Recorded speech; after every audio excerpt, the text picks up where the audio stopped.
This is Agriculture Today, and I'm Shelby Varner with the K-State Radio Network.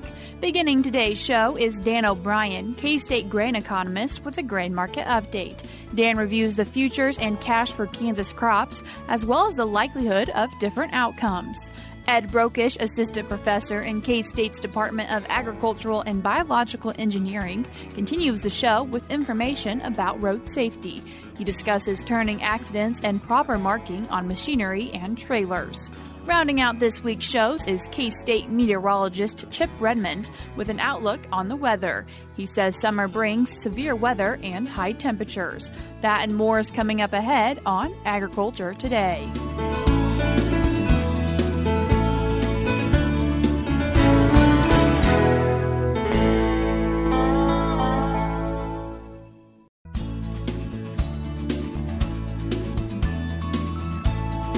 You're tuned into Agriculture Today, and we start our Friday show, as we normally do, with a grain market update. And as always, we're joined with K-State grain economist Dan O'Brien. Dan, thanks for joining us today. Thank you. I appreciate it, Shelby. So starting off with kind of laying a foundation of the grain market, how we normally do, talking about futures. You know, as you look at where futures prices are, as you and I are talking about them today, they are up tangibly from where they were a week ago or even 2 weeks ago. And there are production concerns for the grains, corn, soybeans for some degree. We have major issues happening over in the Black Sea region again, some actual physical destruction of grain facilities in Ukraine from aggressive actions on Russia's part. Prior to that, there was a bridge that was blown up heading into Crimea. So there's enough aggressive actions going around over there. But you have that affect the grain deal that's occurring. And so in most normal years, we'd be at this time in the calendar, Shelby, and if we weren't worried about crop size, we would have probably already started to decline off into harvest. In fact, that's kind of what was happening. But now we have weather concerns, worrisome forecasts for corn and for soybeans that have come in. And the downtrend that we had seen, which had been pretty sharp, really for new crop bids, has gone the other way. So when you ask me to comment on where the futures are at, man, they've changed. Corn, for instance, on yesterday's closes on the 20th, we had September at 537 and a quarter, D's at 546 and a quarter. And really, we had gotten down to about 485 at the worst, 490, 495 not that long ago. So you've got about a 50-cent run up in corn futures on the two lead contracts. Once July's went off the board a few days ago. The August contract for soybeans, $14.95. November, $14.04. It wasn't that long ago where you and I were talking about numbers in 12s and 13s for that November contract. So some of the same issues that we're worried about for corn yields are affecting our perception of where yields and production will go as we get off into soybeans. Again, July, right in the key reproductive phase for corn, coming into that in August, but the concerns about dry weather affecting both those crops. And for wheat, we've got the international things that are really affecting the market, and also just some good old-fashioned production supply-demand issues in the U.S.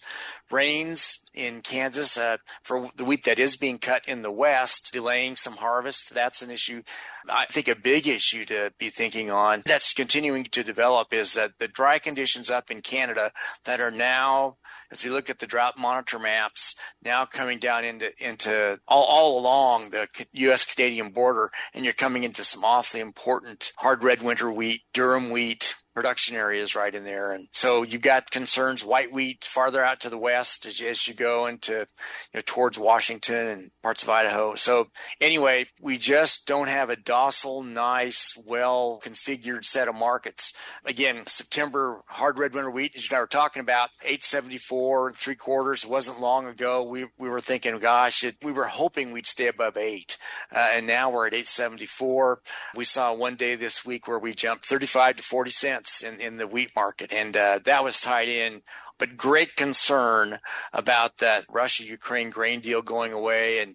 And then when rockets started to fly too, that really drove home that. And I think when you have a move like that in the market, and Chicago wheat moved even more, you had something happen that wasn't expected.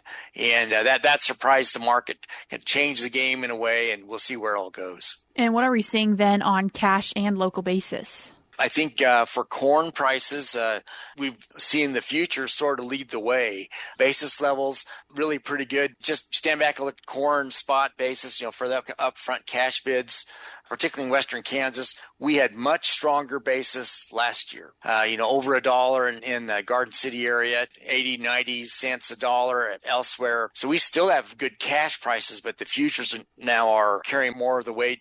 Again, 90 over in Garden City, 66 over in Colby, again, Columbus, representing southeast Kansas, really anymore the second strongest market in the state. So bless their heart, 86 over for the highest bid in the region. And again, that closely rivals what's happening in Garden City. Grain sorghum, we've had a real slug of grain sorghum forward purchases, and a week or two here, 1 week in particular, where we had really very strong grain sorghum physical movement, physical exports. So it's kind of a surprise here. We have about 5 to 7 weeks left, in the marketing year until we get to the end of August. And now suddenly we're jumping up. In fact, we're far enough into this marketing year now where we're starting to look and see if some of these pre-sales that we had for the major grains, are they rolling for corn, sorghum, and soybeans into the next marketing year starting September 1. All that said, just a positive move on the part of the grain sorghum market. And you've got cash prices all with positive basis levels. Strongest bids, Topeka area, 35 over, 34 over Columbus, 26 over in Salina out to the west, and Hutchinson's about 10 over. And new crop bids, you just kind of watch and see where the best bids are. And in the Hutchinson area, as a new crop bid, you have even money with the futures, and that's for grain sorghum. And that's 10 cents stronger than it is for corn. So something's going on in terms of those particular locations having really strong grain sorghum bids that are probably export-oriented elevators, terminals that are trying to attract and encourage sorghum to be brought into their facility so they can ship it when they get the opportunity. And something then also that you specifically wanted to talk about today, Dan, was the likelihood of different outcomes for some of our major crops. I kind of think that's our job. We're not into the daily rough and tumble of helping people hedge or do this, but the market wants us to have a unique perspective. For corn, the USDA's projection of 177.5 bushels per acre and 15.3 billion bushels of corn is, I'd say, about 20% likely of happening. And much more thinking that probably a 3 out of 5 chance of having yields instead of 177.5, given the problems we're seeing, about 2 bushels per acre lower. And you end up with about 15.15 billion bushel carryout, and ending stocks instead of 2.2, 2.3 billion, more like 2.1, and prices a little bit higher than what the USDA projected. They projected about 4.8 and 5.0. By the time we've wrestled with the numbers, I think what I'm seeing is that the big jump in corn acres is going to make it pretty hard for us, unless we have corn yields 171, 173. It's going to be pretty hard for us to get below 2 billion bushels carry out, and that's a pretty important area. So if we're around 2 billion bushels, it's it puts a lid on our prices. So when those acres shifted to corn, it really changed that game. Those acres went to corn out of soybeans. So soybeans is the other side of the story.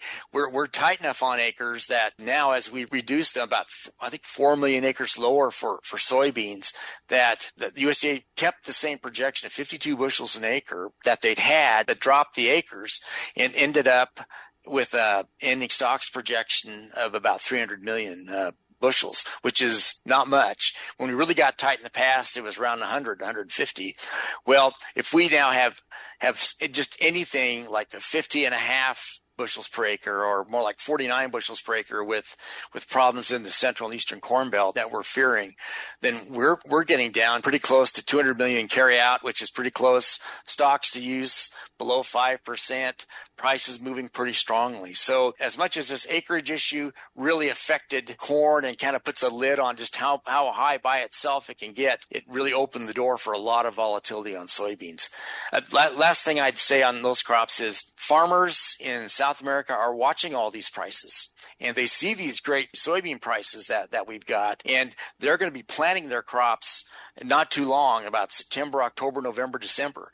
And it's thought right now that as they see corn doing just so price-wise, I mean, still very good, but so relative to soybeans, that will probably swing quite a few acres in South America over to soybeans. So for the American farmer, then his choice is, does he go right along with that flow, or does he say, hey, if South America is going to go great guns for beans next year, what do I do for soybeans and corn when I figure out my 2024 planting? So that's a big thing. I did also look at some numbers for wheat. I don't want to go too long here on that, but I guess the point on wheat is that I think the USDA has had a hard time projecting the right amount of U.S. wheat exports. So the numbers that they put out are like 725 million.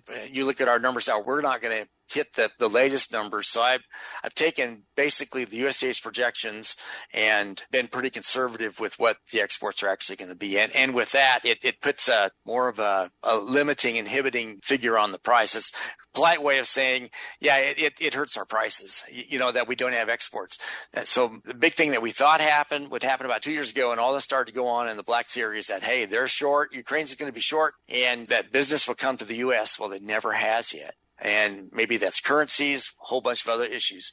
So I think until we see the week when the world says, hey, we don't have enough wheat over there to buy, and let's go start buying from the U.S., that's the day when we really start to see wheat prices take off all that much more. But that day hasn't come yet. And then the run-up that we've seen is general market fear on Ukraine, Russia, and the actions of that war over there. That was K-State grain economist Dan O'Brien. We're cutting to a short break now, but we'll be back with more ahead on Agriculture Today.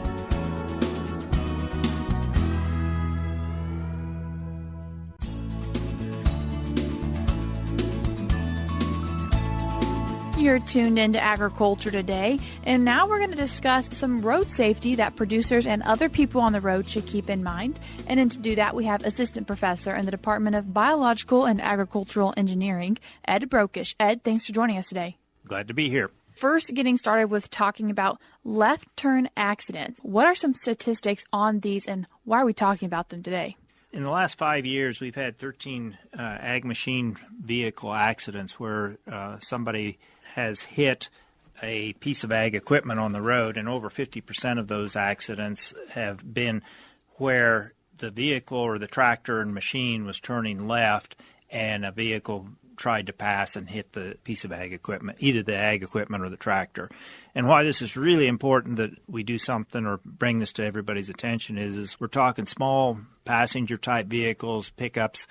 If they're traveling at any rate of speed and they hit a piece of ag equipment, particularly a tractor, that's a substantial piece of steel that they're running into, and it's not going to end well for the passenger vehicle. But it impacts both the driver of the tractor and the people in the vehicle. You mentioned there are 13 ag machine and vehicle incidents in the last 5 years, and that does not include ag semi-trucks. No, and that's another one because semi-trucks are going out on the road, and we generally think of grain trucks as traveling from a location into an elevator or on to a major metropolitan area where they're unloading at a grain terminal. But sometimes in the instances of feedlots and such, they're returning trucks to the farm, and these trucks are turning at locations that some people may be surprised at, into a field or into what looks like a deserted road, but actually just over the hill there's a pretty good-sized feedlot. How is this something that you guys have worked on? We've been looking into it to try to understand what happens. Everybody knows you shouldn't pass a vehicle that's turning left, but it happens. And so why is it happening? And so we took some time and we created an enactment of a left turn accident where we took a section of the road and blocked it off and had a piece of ag equipment with a field cultivator behind it, a tractor and a field cultivator. We had a car, and then we had another car. And so we created a situation where we took pictures of a potential accident. What did you conclude from that enactment? We haven't made any conclusions quite yet, but we've had some pretty good indications of what was happening there. One of the things that we first noticed is that the person that was coming up behind the piece of equipment that was going to pass, once they get behind the piece of ag machinery, they tend to be looking down the road. They're really not paying any attention to the lighting and marking on the tractor. Yes, the latest model of equipment has lights, it has turn signals and such on it, yet people are not noticing it. And what we kind of believe is happening is that people are just kind of tuning out the tractor already. They've recognized that it's there. They came up behind it. Now they want to get around, and so they're looking for the fastest and quickest way to get around. For our enactment, we had an oncoming vehicle, and so we recognized that the person that was driving the car was paying attention to that and really kind of lost track of the tractor. So now you've got that oncoming vehicle acting as a distraction. We also noticed that had the same effect on the driver of the tractor. The tractor driver, in this instance, we knew exactly where we were going to turn, and the person driving the tractor was paying attention to where he was going to go. There's 2 holes on either side of the road where he's turning into, which is common to rural roads, is you'll have a hole on either side, and you've got this big piece of equipment that you're trying to poke into that somewhat narrow space. And then with that oncoming traffic, there's a lot there for the tractor driver to watch. And so the tractor driver kind of commented about how the oncoming vehicle was a distraction, plus that spot he was aiming for was kind of tight, and so it made it difficult for him to pay attention to everything that was going on. So the moral of it is that people kind of lose track of each other, and if the driver of the car is tuned out what the tractor's doing, and the tractor driver's tuned out the guy behind because the individual's watching oncoming traffic and where they're going to turn, that's ripe for an incident where the two get together. Talking about coming up behind equipment and turn signals, something else important to talk about when it comes to road safety is making sure lights and markings and everything is correct on your machinery. And something that incorporates that is the Agricultural Machinery Illumination and Safety Act. That was a law passed in 2012 that went into effect June 2017. This is a law that the ag equipment manufacturers really wanted to have in place because there's a number of accidents happening across the country, and the local legislatures were going to start passing laws that would create a patchwork of laws all across the state of the United States, which would make it really difficult and ultimately cost farmers more because the cost of equipment would go up if you had multiple laws. And so they lobbied Congress and were able to get a law passed called the Ag Machinery Illumination Safety Act, or AMISA for short. And that went into effect in June of 2017. And basically what it requires is that all equipment built since June of 2017 conform to the ASABE lighting and marking standards. And within that is the SMV signs and the requirements for lights and turn signals and different things that modern ag equipment that you buy at a dealership has on it already. And so this involves equipment you're buying from a dealership, but also equipment you're building. And so why does this lighting and marking matter? Why it matters mostly is so that you can be seen on the road. That's the first thing. We have a situation here where we're covering more and more acres. Equipment spends more and more time on the road, and we're having more and more people that don't necessarily understand ag equipment. So the goal here is that everybody sees everybody else on the road, and we can avoid each other. How do producers learn about what they need to have to make their equipment meet standards? There's a lot of information available to producers.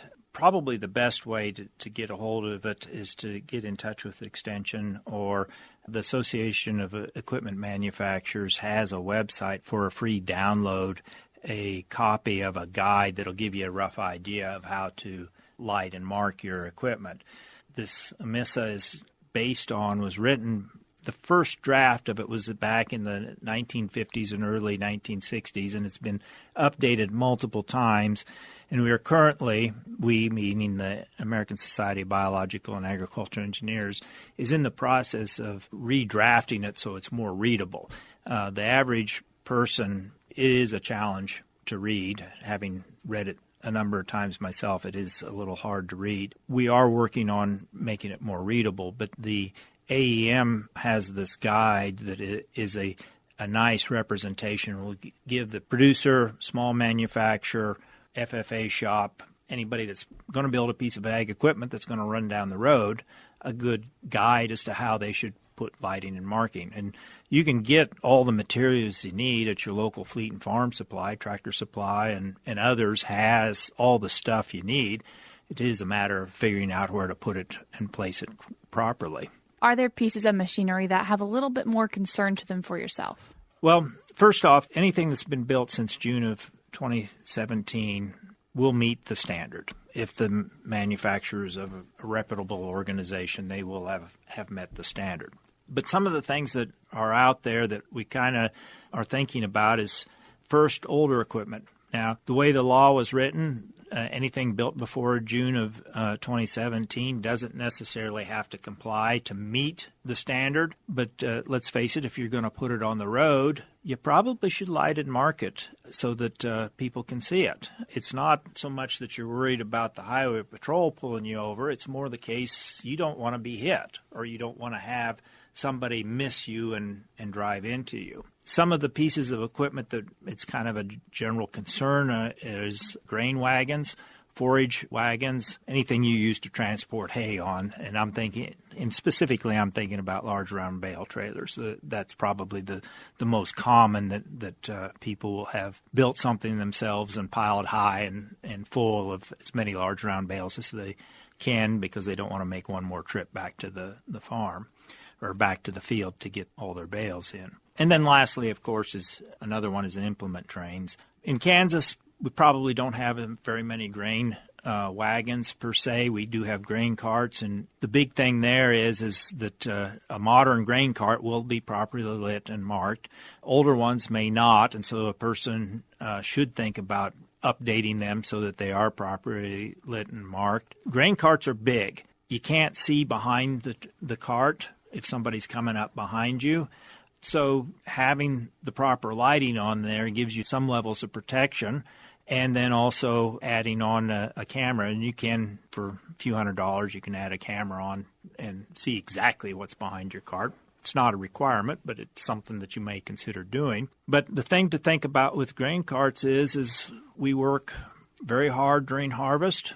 Can be late nights, and in the fall of the year, dark comes early, and so you're on the road in poor lighting, dirty vehicles, tired people, tired drivers. So we want to have those pieces of equipment well lit and marked so that people can see them. That was Assistant Professor in K-State's Department of Biological and Agricultural Engineering, Ed Brokesh. I'll link the resources that he mentioned in today's show notes, as well as Ed's email if you have any questions for him. We're cutting to a short break now, but we'll be back with more ahead on Agriculture Today.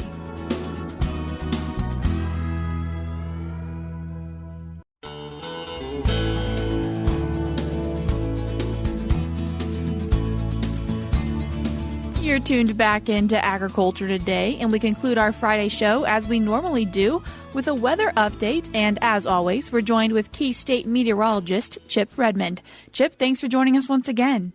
Yeah, thanks for having me. Looking at this past week, have we gotten some more rain in Kansas? Yeah, we've had rain in several areas that have needed it.